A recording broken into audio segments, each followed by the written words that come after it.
Greetings and welcome to Conversation with Tony Mobley. Today is a conversation with Tony Mobley that is going to be simulcast on both YouTube and LinkedIn.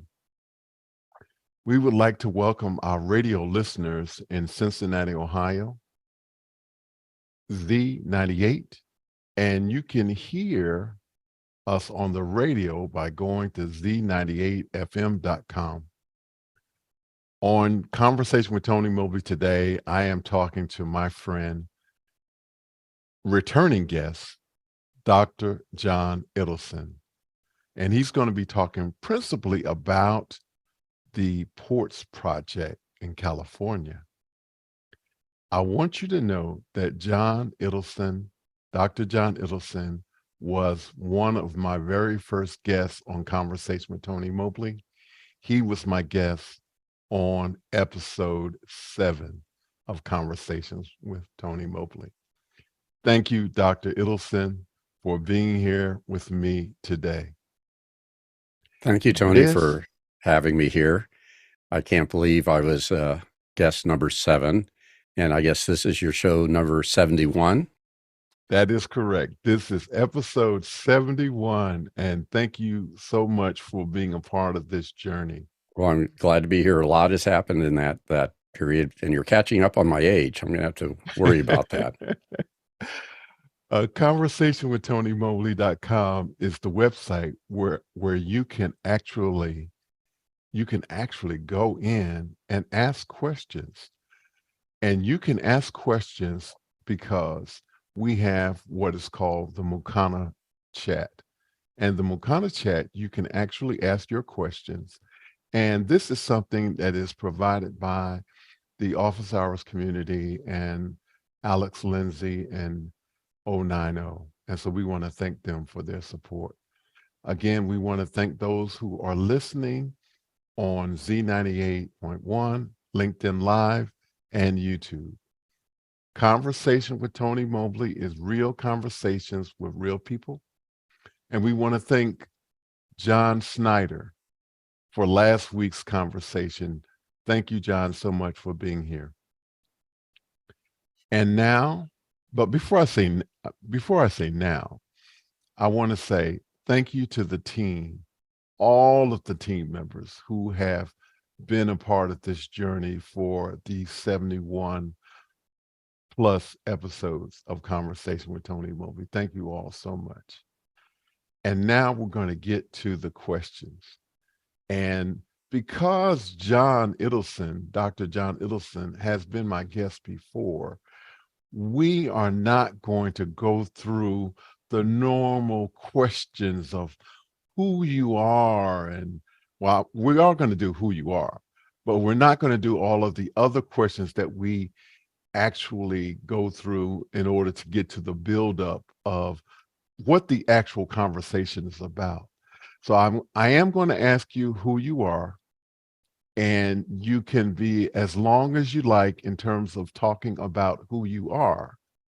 And then we're going to get right into the Ports Project. Well, so who are you, John Ittelson? Yeah, well, first, cut out this doctor stuff. But I am a retired professor. They call it Professor Emeritus. So it's dangerous to give a retired professor the opportunity to speak as long as he wants. So you're very brave. I also, Tony, want to say how much I enjoyed the other John you had last week. That was a great conversation. Absolutely. As you mentioned, I was on show 7. I haven't changed that much. I'm a year older or 2 and not any wiser. But for those of you who haven't had the chance to listen to that, and I'm not sure I would either, I'm retired professor, married, have 2 children, very successful. I feel pretty happy about that. I taught in the California State University system for, 33 years. Started back in 1978 at California State University, Chico. Actually, I taught for 3 years before that at Northwestern University, where I got my degrees, and retired in 78. But according to my wife, I'm failing retirement. And rather than, talking about me, which I fear is pretty boring, I thought I would talk about activities I started when I was in the university, but have continued to do when I retired. And I've been volunteering for the state parks with their ports project since a student project that we did back in 2005. And recently continue to do projects and office hours, which a lot of the people who are supporting your project here, office hours individuals have been very supportive of the California State Parks project. So I thought we'd talk a little bit about it. Well, I'm going to put you on the spot and actually ask you to share with our radio listening audience and LinkedIn Live audience what is office hours. Well, that's a hard thing to describe, but I found out about Alex Lindsay and holding this thing called office hours within the first few days of the pandemic from a very good friend and colleague, Michael Slade. And what was interesting, Oliver, who you may know from Box Software, who does Mimo Live, and Mike and I had gone up to see the Leo Laporte show, and Alex was on the panel, and that was in February, the February prior to the shutdown. And then after the shutdown happened, Mike said, "Hey, remember office hours? I mean, what is it, Twit TV? Leo started this thing called office hours." And I went to the Zoom meeting and sort of got hooked. Obviously, it started at the beginning with a group of professionals who were in the media space, and they weren't doing what they were normally doing because of the shutdown. But office hours has really grown to be a very inclusive community. And Alex has been a very good steward of that community. And there are literally thousands of people who participate in various activities like supporting your show. There's a show called Birding with Lois. There are tutorials. We've had labs where we built a Raspberry Pi. We did a computer that became a countdown computer, video control computer. So Office Hours is an organization led by Alex Lindsay and now a whole crew of characters that do various projects literally around the world. I don't know if that's the best explanation, but that's probably the shortest one I could give. I'm wondering, do you remember how we first connected? I think that you were on the office hours and we were doing what was the ruthless reviews of, Alex was very concerned about having good audio and good video, and you weren't happy with your video.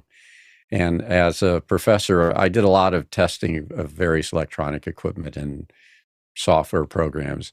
So a colleague of mine trying to support communities that needed better cameras and videos had developed a camera, was having it manufactured in China. And he sent me some units to test and give him feedback on. And I did that. And then I said, "Do you want it back?" Or he said, "No, why don't you use it or give it to somebody who could use it?" And I reached out to you and said, "Hey, Tony, would you like a camera? I've got this company." I think you still give them a thanks at the end of the show. I Video do. 360, Video 360. And yeah, that's how we first met. And I want to add a little bit more to that. So not only did John send me a camera so that I can improve how it looked on office hours, but he also sent me additional cameras to share with educators in my area that were in need because there was a short supply of video cameras during the pandemic. And so that is part of the reason why I continue to shout out Video 360 at the end of Conversation with Tony Mobley, because I think it was an amazing, I think you are amazing, and I think that they are amazing for being willing to do that for educators who had a need. So again, thank you so much, John, for Well, doing that. I'm not amazing, but there were a lot of the companies I worked with that felt the need to be able to support the online learning that our students were going through. But more importantly, there was a great equity issue. So in addition to the trauma of being thrown into virtual learning, this really wasn't online learning. It was really just what can we do to make it work.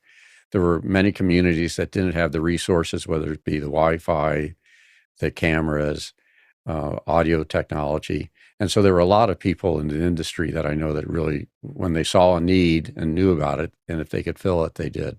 And I was glad to help make some of those connections. Well, thank you so much again. Uh, I'm going to say John Ittelson. This it's hard for me because I know what it takes for you to be Dr. Ittelson, and so I don't ever want to minimize that. So No, not it's not I'll a try. problem. But the joke is that I always went by my first name. I really feel if you're going to have a good relationship with your students, you don't need, there's enough barriers. And so I would refer to their students by their first name, and they call me by my first name. And actually, when I was first teaching, I grew a beard to look older because one of the librarians mistook me for a student when I was in the library in the first week. She said, "What are you doing here? Most students don't show up." I said, "I'm a faculty member." And so I looked pretty young without the beard back in the day. But when I came to Monterey and was teaching, I was a little older, probably didn't need the beard to look older. But with the first day of class, I told my students, "You just call me John. If I'm going to address you by your first name, you can address me by my first name." And so they did. One day I was walking down the hall and they were talking and they said, "Oh, and I've got an appointment with Dr. Ittelson this afternoon." And I turned around and said, "What? In class, you could call me John. What's this Dr. Ittelson stuff?" They said, "Well, we're not talking about you." "Well, who are you talking about?" "Your son. When he comes home from middle school, he waits in your office until you go home, and we go ask him for help on the homework. And he's very good at explaining things and doesn't tell bad jokes." So they referred to my son as Dr. Ittelson. Okay. Well, thank you so much. Um, all right. So we're going to get into the first question, and it is, what is the Ports Project? Okay, so the California State Parks is an incredible park system here in California. It actually started back, President Lincoln gave Yosemite or the Yosemite value in an arrangement with the state parks. And I won't go through all the history, but California has had a long history of parks, and there are now some 270 of them in California. And at one point, there are a lot of students would come to the parks through field trips. Kids would get on a bus, drive to a park, and be able to experience the park and get out in nature and learn. As time went on, not as many schools could afford to do those. And so a person named Joe Van Herman came up with the idea of doing electronic field trips.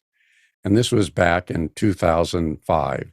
And what I'm going to do is there's a little video that probably gives a little better explanation of what Ports is. So if you could run that first video, then I'll be able to sort of elaborate on it. Okay. About 20 years ago by California State Parks as a way to provide access to California's K-12 public education students. We recognize that over 6 million students in public education maybe didn't have access to their parks. Teachers weren't utilizing parks as places for them to learn about natural and cultural history. So we decided to utilize technology to bring parks into the classroom. Long before Microsoft Teams, Zoom, or Skype, we realized that live interactive video conferences could spark a conversation between our park experts and students, sometimes hundreds of miles away, to engage them in a conversation about their shared culture or natural biodiversity around the state. We recognize that cost is a barrier for any school field trip. When we set out to start Ports, we made sure that all of our resources were made available for free of charge and to as many students. There we go. Okay. So Yeah. I want to give a shout out to Brad. Brad is the current director of the Ports Project, which is parks online resources for students and teachers. It's actually teachers and students, because that's how you spell ports. And it is a conversation between an interpreter, a park ranger, but in California, they call the people who do this interpreters, a classroom teacher, and his or her students. And the teacher requests a visit with the ranger, and we have a number of parks across the state. Sea Cliff State Park, which is in the middle of the state, and they do porch projects about monarch butterflies and elfinch seals. We have the Borrego Desert, so we do porch projects from the desert. We have Crystal Cove, which is tidal pools, so we have porch projects from the tidal pools. We have porch projects from the redwoods. The California State Capitol is a park, and so we have porch interpretations from there. The Hearst Castle. So porch projects are electronic field trips where pre-COVID, a interpreter working with a classroom teacher would do a electronic field trip. When COVID hit, that became an interpreter and the teacher was still there, but into the homes. And then the porch project also did general broadcast to be able to provide educational content and let people learn about the California resources that are in our state parks.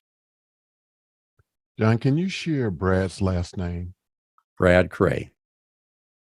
Brad Cray. Yeah. And the reason why I asked you that is because I want to share with the audience, regardless to where your location might be, you might want to reach out to Brad. I know we have radio listeners in Ohio, and we have the LinkedIn audience that is global and the YouTube audience that is global.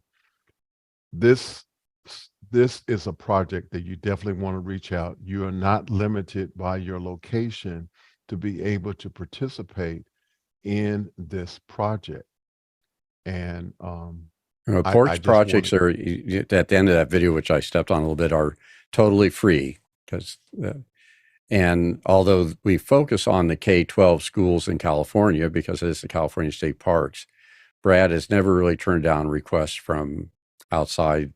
So we've probably done porch field trips to every state in America, and we've done a number of field trips that have been worldwide. In fact, the World Ocean Day, which was another event that was done by the porch team, really did get international viewing.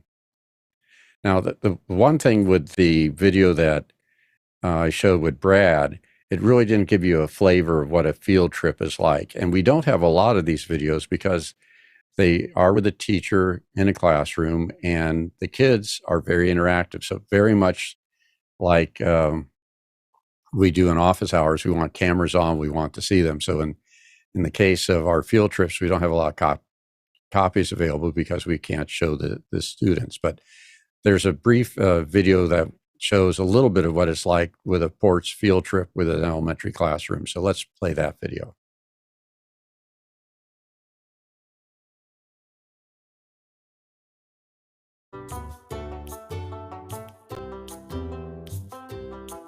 Welcome, first graders, room 7, Calaveras Big Tree State Park.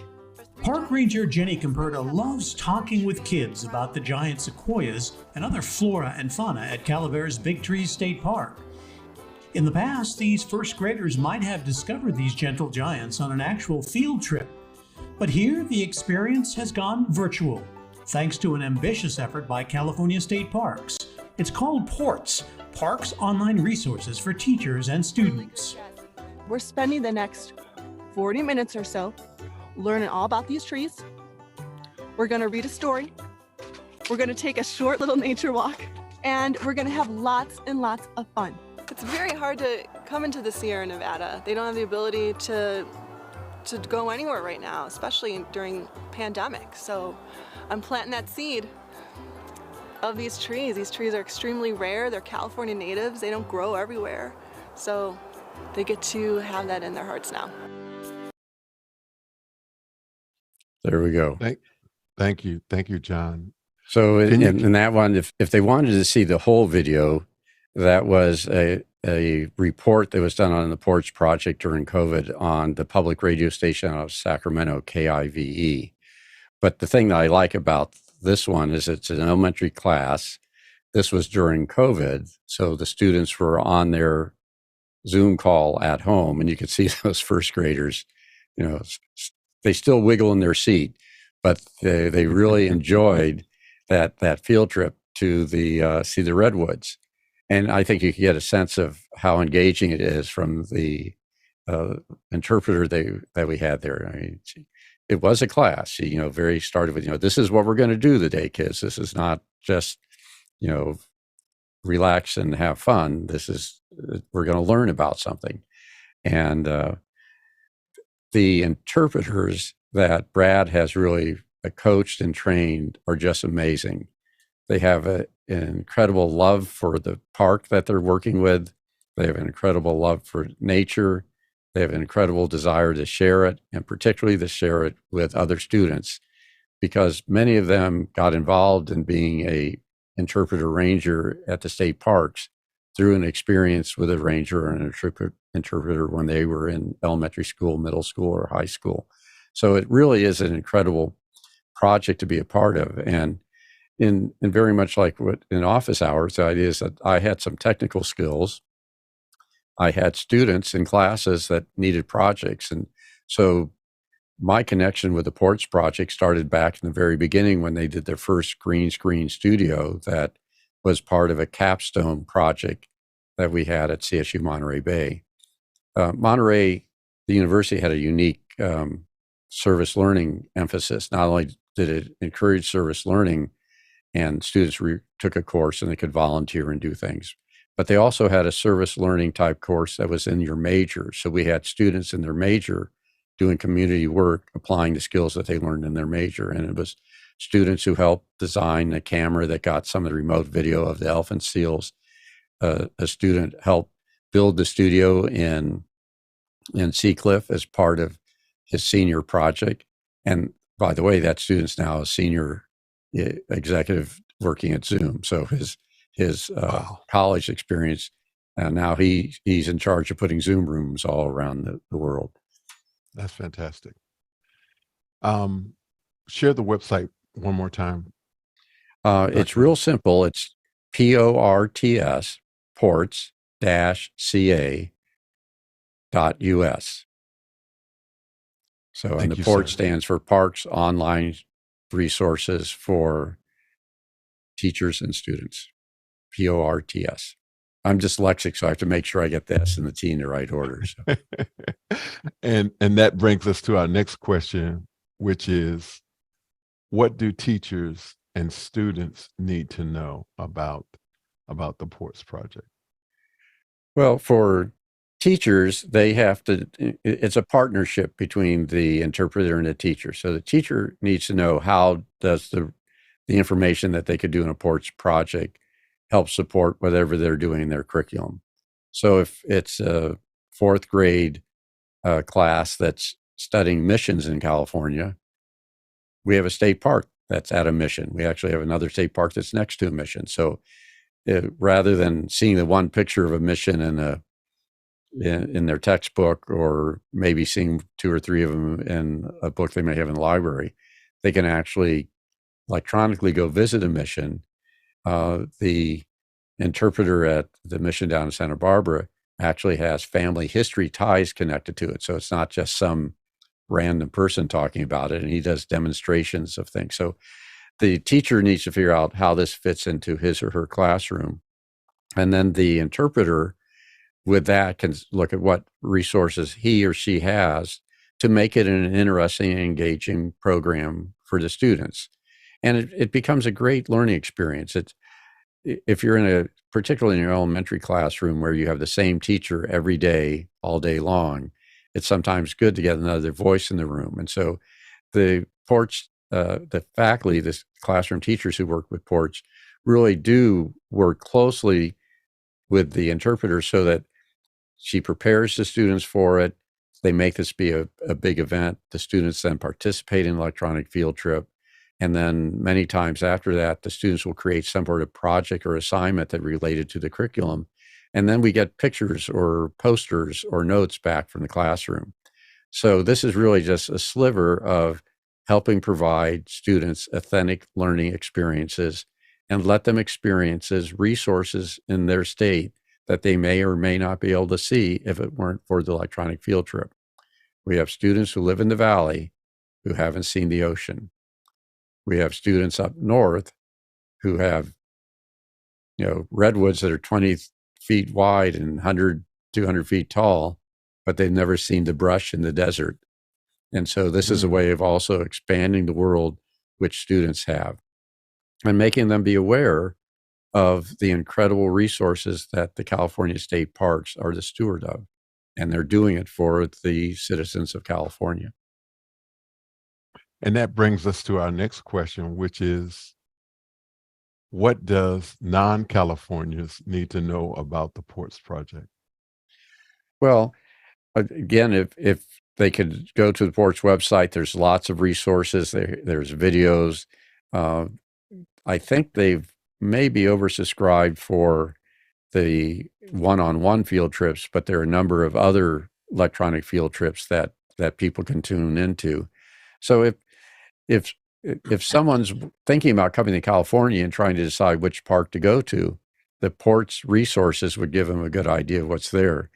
And Brad told me an interesting story because he was doing a shot in Borrego Desert just in the last 6 months. And they were working on their field trip.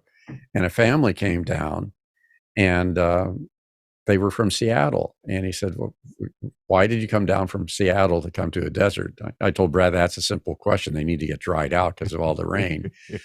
But they said that during COVID, they saw a Ports program that showed the desert, and it was so different than Seattle. The kids said they wanted to see it. So their family vacation was to go to the desert in California. That happened by watching one of the Ports field trips. I want you to talk a little bit about the and forgive me for putting you on the spot. Can you talk a little bit about the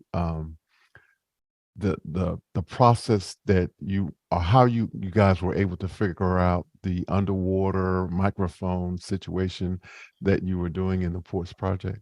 Yeah, and I think if you go to the YouTube channel, I think that it's going to be put in chat. But if you go to World Ocean Day 2022 under the California State Parks webpage, Ports page, which is up there, World Ocean Day was a slightly different than an electronic field trip, but it was celebrating World Ocean Day, and very much like a field trip, we had interpreters, but rather than one interpreter speaking in one classroom, we had an interpreter in the mountains in California at one park where the watershed starts. And we basically went through the watershed from the mountains down through the cities and into the ocean. And obviously the water ends up in the ocean. And we've done a number of electronic field trips with divers. And this one was in Point Lobos. It's a beautiful park if you ever have a chance to see it, just south of here. I live in Monterey. It's just about 20 minutes away from here. And the challenge with doing electronic field trips with divers is to be able to understand them and hear them with all the bubbles. And so if you go to that World Ocean Day and listen to the divers, you'll be amazed. It sounds like they're on a telephone call with you. And the way that happened is that through office hours at one point, I said, I've got this audio issue. We're worried about how good people could sound in their Zoom calls. Can you help me make better audio with divers underwater? And in this case, Chris Fenwick gave me the name of a gentleman, Stan Burns, and the task was to figure out how to do it. So Stan we call him Stan, the audio man, because he's an amazing audio, typically does 1A audio for major events. And he figured out how to, with various software tools and hardware tools, to be able to fix it so that we were able to have the divers speak directly to the students and hear the students ask questions. And prior to this, we did do that. We would have the divers in the water, and we'd have a student ask a question, and the safety officer on the top would get into his little microphone and repeat the question. And then the diver's answer would come up, and sometime the person on the shore would have to explain what they said because the bubbles were making too much noise. This case, Right. We had elementary kids talking to divers underwater, pointing out the the kelp forest, pointing out crabs, pointing out fish. And the ability to do that was basically what my role has been with the Ports Project, is to be a technical advisor to help them with the Wi-Fi, with the video, with the audio. And what the office hours crew did is provided me a wealth of much more knowledgeable people than me around audio processing that got it put into the Ports Project. In fact, office hours have helped, individuals in office hours have helped on a number of projects. When Ports celebrated reaching 1 million students, we did an event which Greg Gibson helped produce with the California Parks Foundation. So there's been a connection between office hours and this project. And that's why I thought it'd be fun today not to talk about me, but talk about office hours and ports and how they've worked together, and how the goals of, not leaving anyone out of the conversation, but also doing a conversation that's high quality that people could see and hear and want to go back to. I think it's just absolutely amazing that there was a clear conversation underwater between the divers and the students. That is absolutely amazing. And if you have not had an opportunity to see that, you want to go to the Ports website and look that up. That is worth a look, regardless to where you are in this country. I think that is definitely the divers in Point Lobos. It's the last half hour of a 2-hour webcast that we did, but those divers underwater, and that dive, we had divers from the Monterey Bay Aquarium and the California State Park. And we were in the marine sanctuary. So it really was a combination of a lot of people coming together to make it work. It's funny because that's good audio. There's a little history about California divers and Zoom. Pre-COVID, Brad and the dive team were doing a dive in Lake Tahoe, and it was the first underwater guided path. So there are a number of ships that have sunk in Lake Tahoe, and they haven't been brought up, and divers, amateur divers, can go out and explore these. And we were showing that, and we were showing it over Zoom. And the interesting thing was that for Zoomtopia that year, it ended up being part of the keynote, because they had a challenge in the early days of Zoom. People wouldn't turn on their cameras. And so one of the people there said, if these divers underwater can turn on their cameras, you should be able to turn on your cameras in your office. So, wow. That's very cool.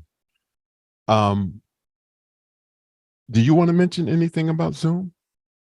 No, I think Zoom's great. I could say that I was an early adopter of Zoom. I was part of their beta, and I think the company launched in 2013.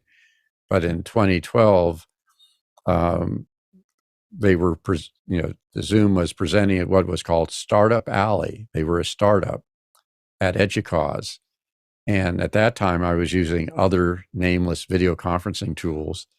And I went to them, I said, this is great. It had incredible video, incredible audio. And I said, yeah, I need this.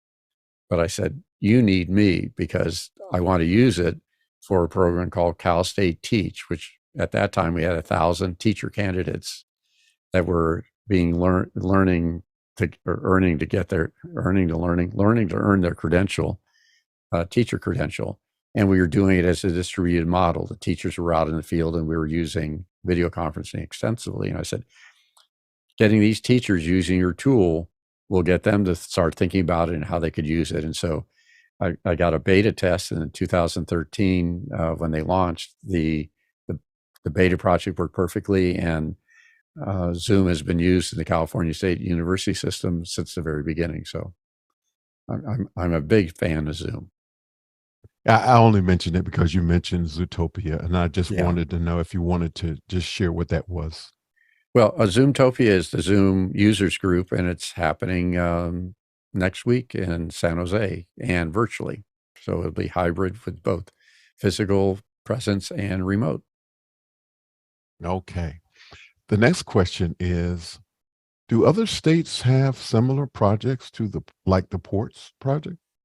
Well, I like to think that none of them are as robust as California. We were one of the first, but yes, a lot of states do.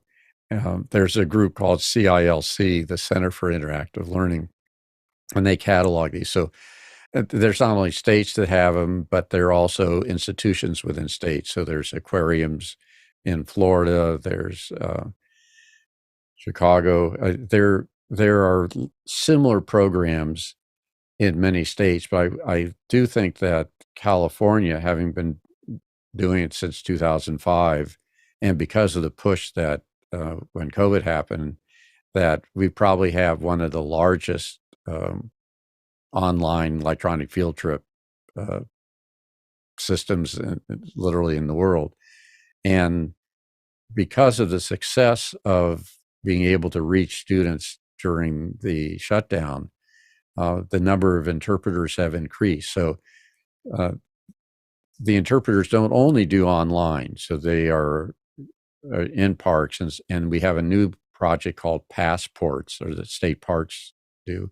And Passports is a combination of electronic field trips and physical field trips. So a passport, the California State Parks has funds which a school can apply for to cover their transportation. So in California, a teacher can apply, get the funding to pay for the school buses to take students to a park. This is what they used to do many times, is go to a park. Now with the field trips model, before the students come to the park, they do a number of video conferences, not quite the same electronic field trips, but to prepare them to come to the park. They do their experience in the park. Some of them, when they're in the park, those students do a Zoom conference back to other students in their school as if they were the explorers out there finding things. And then after the physical visit to the park, then they do a follow-up video conference. So it becomes a much more engaging experience, and more than the one video conference that some of the field trips are. Very cool. Thank you. Thank you for sharing that. What is the Smithsonian's involvement with the Ports Project? Well, this was not a volunteer project for me when I was still actively doing research at the university.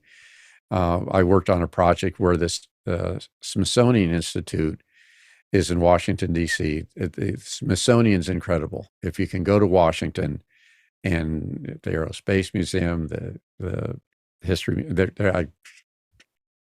if speechless almost, and Yes, it's free, but you I have to get agree. to Washington, D.C. to get it. And so the Smithsonian Learning Lab was created to digitize artifacts and make them available to students and teachers all across the country. So if you couldn't make it to the Smithsonian, you could make it to the Smithsonian Learning Lab. And I might be able to pull their page up real quick. Let me see if that works.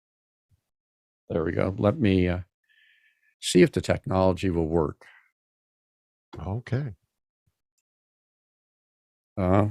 Almost.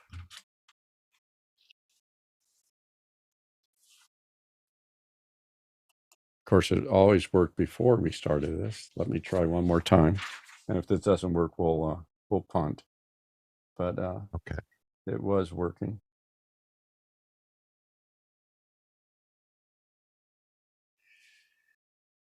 There we go. It wouldn't be a program without a technical failure. I used to joke when I was teaching instructional technology, whenever I was doing demonstrations, it would always, something would go wrong. I would tell the students it's always important to have sort of a backup lecture. And in one particularly rough term, 3 times I gave that same backup lecture. Because try it once. If you can't get it working, then move on. So we got it working in one try, and now I think I can show it to you. Okay. So the Smithsonian Learning Lab So they say here, understanding history, art, culture, and the sciences. So if you see on the side there, it says discover, everything under the sun, discover. So you could search through the Smithsonian for various resources, images, recording, text, videos. And essentially, it could be curriculum designers, it could be librarians, it could be teachers, it could be just parents. Once you've gone through, you could create. So it's not only just an archive, but the Learning Lab wanted them to adopt these resources. So in the Create, students can group their own resources together. So if they found an interesting text, interesting video. And then the next part of this was share. So the teacher could share a collection that he or she did, or the students could share with each other. And of course, hopefully that led to learning. Now, how this ended up connecting with the California State Parks, at the time that I was working with the group that was doing the software for the Smithsonian, I was looking at some of the artifacts that California had. So there are an incredible set of artifacts at various parks. There are a number of artifacts that are in storage, some original stagecoaches, there's historical documents, and they're also being digitized. So I said to Brad, we should probably reach out to Smithsonian because you have a similar sort of thing. People aren't going to come first. They may not be able to come and see it. And many of these artifacts weren't available. They were too fragile. They were, would it be able to be put on public display? Why don't you see if you could share those through the Smithsonian collection? And so a number of the ports interpreters helped create collections which now reside in the Smithsonian, and it augments the resources that were in the Smithsonian with actual resources and artifacts that are here in California. And it's sort of, it helps the Smithsonian get things out to other states, California, other coast, and it helps get resources that were in California that haven't made their way into the Smithsonian, but are really part of the fabric of America. And this could happen in any state. Absolutely. Very cool. So we have a question from, looks like Jason Robershaw.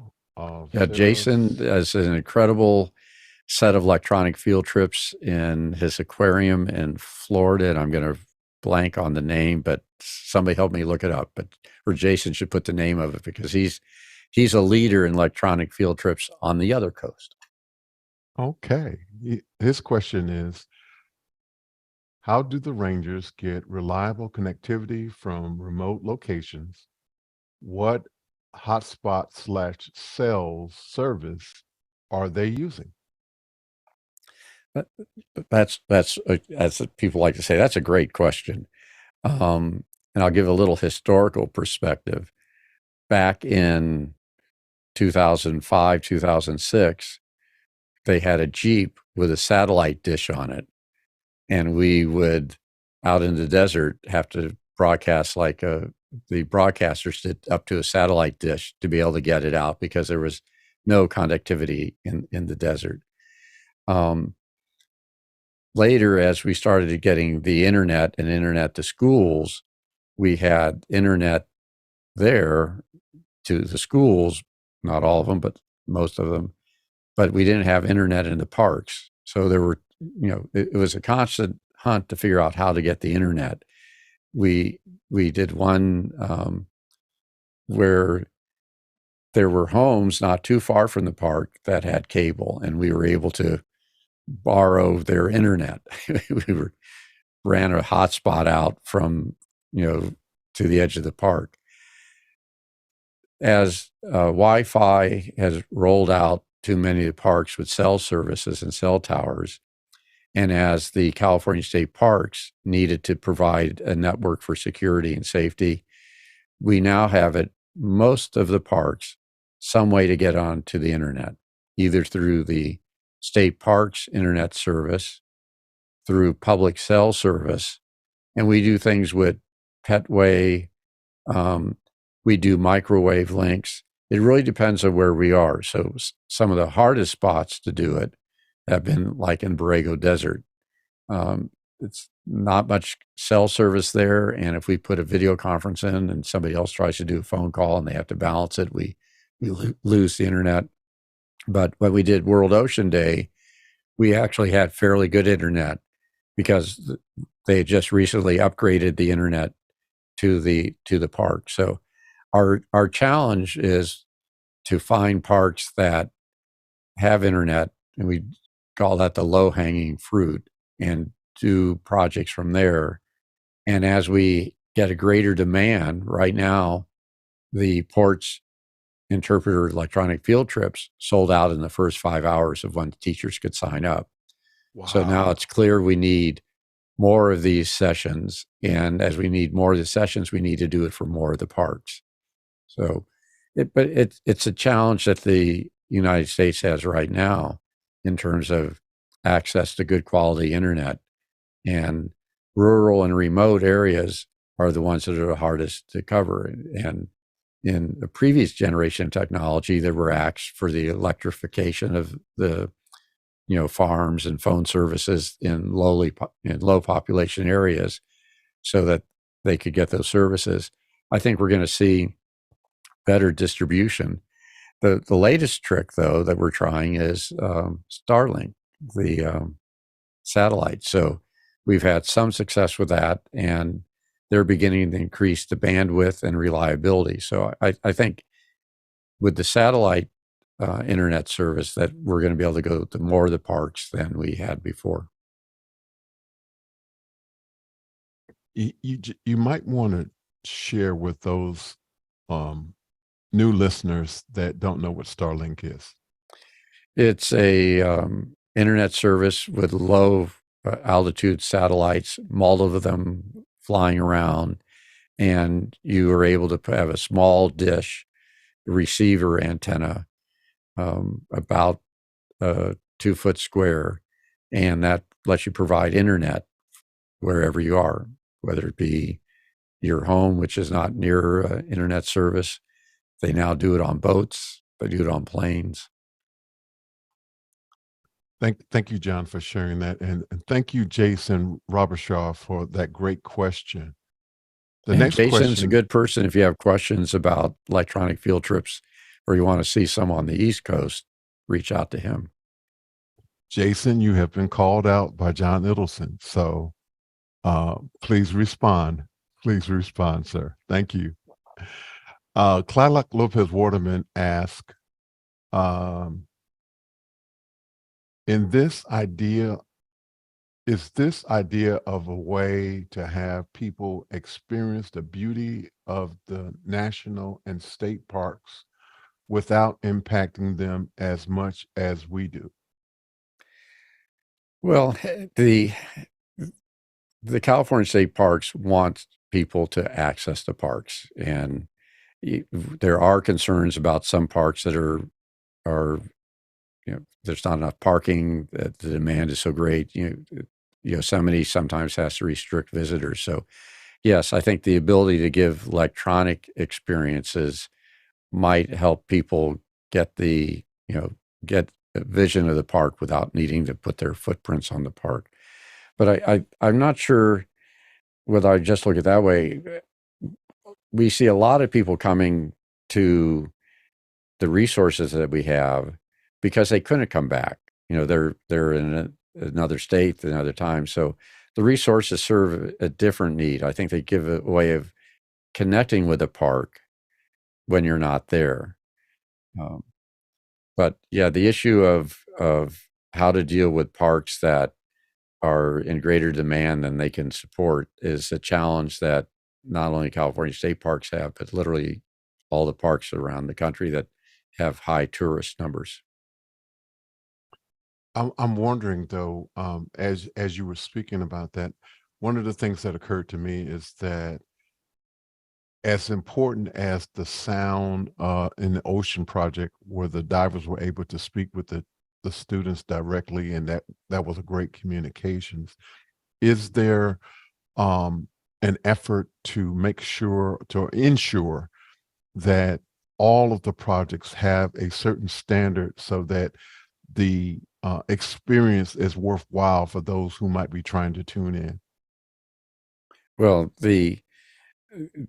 for Brad, the most critical thing is that it be true to the park and that the science and the information we provide is factual and accurate. So, I mean, that's really, his first goal. And then the next is to make sure the video quality and audio is enough that you really can actually see and hear it. I don't know if that answers your question. Okay, next question. Yeah, it did, because the issue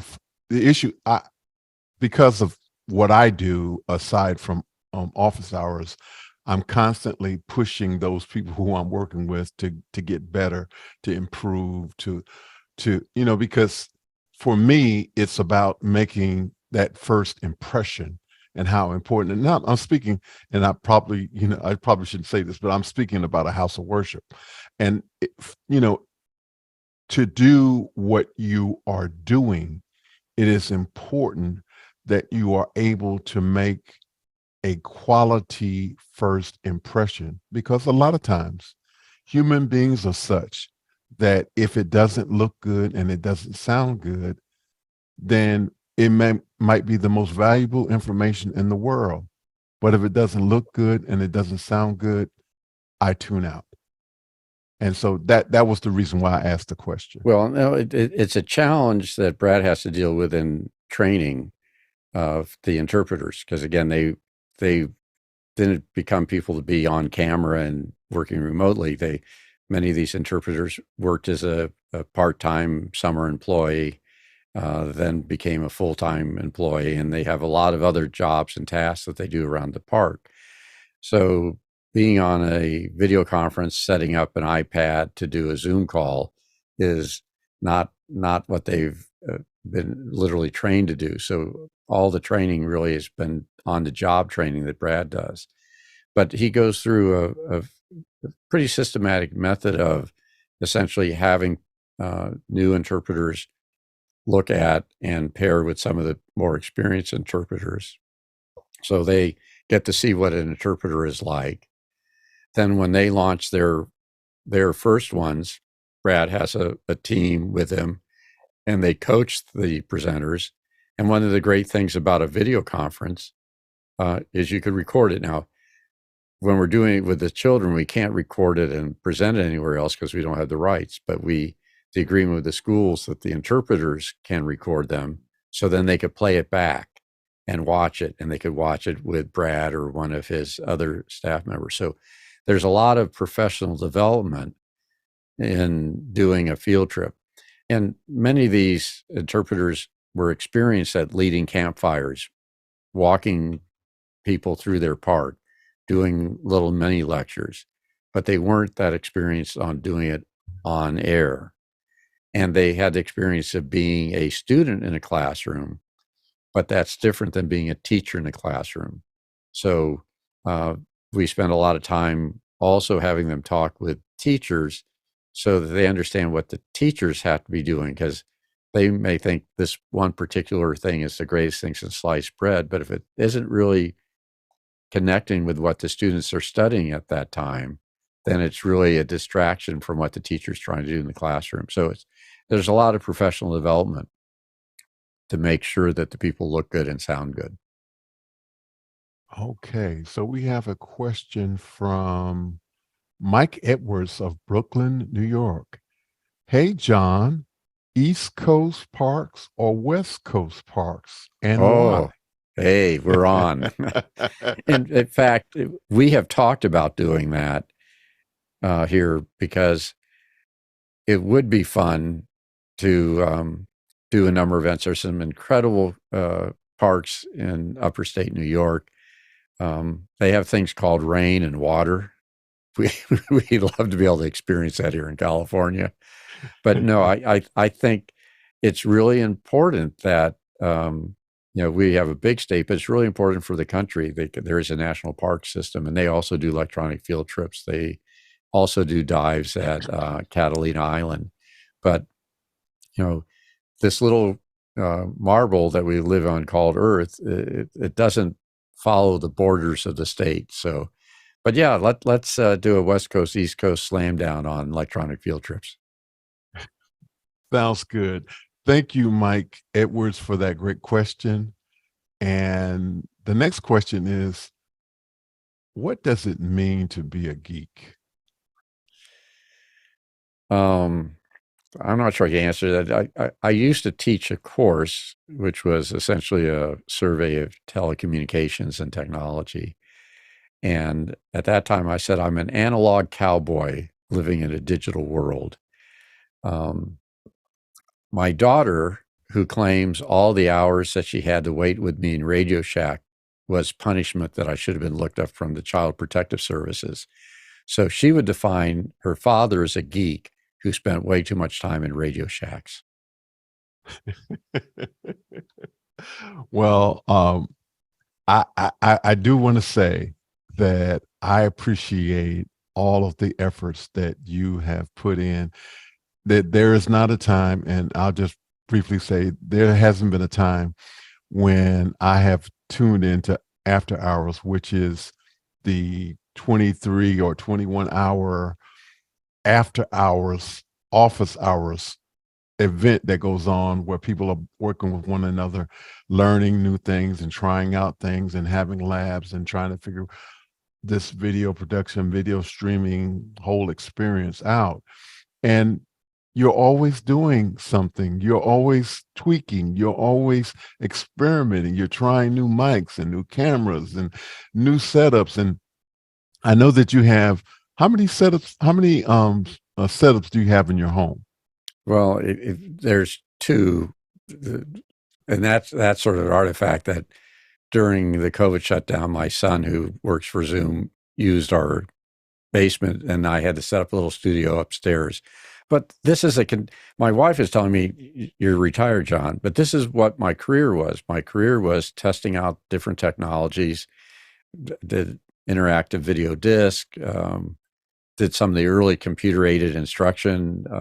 I was with a software firm in the 90s doing CD-ROM based educational games and educational software programs. And I think that's the nature of professors, that people think of their professors, they're spending their whole day getting their notes together to give their class lecture, or if they grade papers.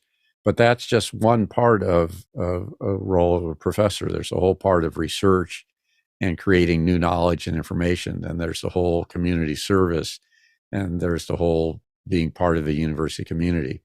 So I would say my behaviors now haven't really changed, because throughout my whole university career, I was the guy who would bring down the network. Eventually, the IT department made me work for them, because I said keep your enemies close at hand, because I was the one setting up servers under my desk. I was, and so I just continue doing that. My wife complains that, you're retired. You don't need to do this anymore. You're not being paid to do the research. But, when it gets into you, that's what you do. So I'm always striving to figure out how to make these sort of experiences better, more meaningful, to get a better connection. And that was the whole idea behind the divers audio being better. What was preventing a student from really feeling the excitement? When I was a teacher, people would say, well, what's your subject? What are you teaching? And I said, well, yeah, whether I was doing statistics or broadcasting or instructional tech, I said, really what I was trying to do is share something that I'm very enthusiastic about, hopefully getting my students enthusiastic. And if not enthusiastic about what we were studying or I was teaching about, but about something else, to find your passion. And if you find a passion, it's not like you're working. And I don't feel like I'm working, although my wife complains that I'm working all the time. But what I'm doing is, trying to figure out how to make a better widget. Well, first, let me just say thank you so much for being with me today. The last question is, you're speaking to the world, and what do you want them to know? we need to have a kinder, gentler climate in the country and in the world. So,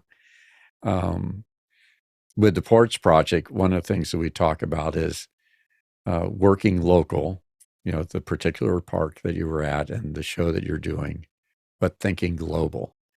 So I guess if I had a philosophical message without sounding too high-handed, but with a white beard and gray hair,